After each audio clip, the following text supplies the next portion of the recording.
അച്ചോടാ, ഒരു നെഞ്ചുവേദന അഭിനയിച്ചുകൂടെ? നമുക്ക് 51 വെട്ടുവെട്ടി TPA പറഞ്ഞയച്ച് അകത്തുപോയ ധീരസഹാക്കൾ പുറത്താണല്ലോ പലപ്പോഴും. അവർ സുഖചികിത്സയിലൊക്കെയാണ്. അതേപോലൊരു സെറ്റപ്പ് നോക്കിക്കൂടെ കട്ടിളപ്പപ്പ?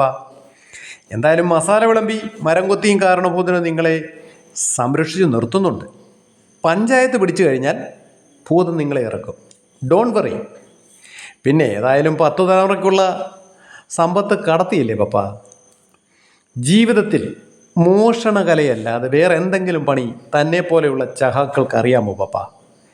ഏതായാലും അടിച്ചു മാറ്റിയ സ്വർണം പൂശി ഒരു കട്ടിൽ പ്രത്യേക ഏർപ്പാടാക്കൂ. 25-30 വർഷങ്ങളായി സാഹചര്യത്തിൻ്റെ സമ്മർദ്ദത്താൽ കുറ്റവാളികളായ നിസ്സരും നിരാലംബരും ആയ വ്യക്തികൾ ഇന്നും ജയിലിലുണ്ട്. അവർക്കൊരു മത, രാഷ്ട്രീയ, ജാതി, ധന സ്വാധീനങ്ങളും ഇല്ലാത്തത് കൊണ്ടാണ് അവിടെ കിടക്കുന്നത്. അവരാരും തന്നെയും വാസുവിനെയും പോലുള്ള കൊള്ളക്കാരല്ല പപ്പ. ഇവിടെ ശുപാർശ പോകാറുണ്ട് ഗവർണർക്ക് ഇത്രയും ദീർഘമായി അകത്ത് കിടക്കുന്നവരെ വിടുതൽ നടത്താൻ. പക്ഷേ ഒരു കാരണഭൂതന്മാരും അവരെ ശുപാർശ ചെയ്യാറില്ല പപ്പ. ശുപാർശ ചെയ്യുന്ന 51 വെട്ടുകാരെയും യുവ തരുണീമണികളായ കൊലയാളികളെയുമാണ്. അതുകൊണ്ട്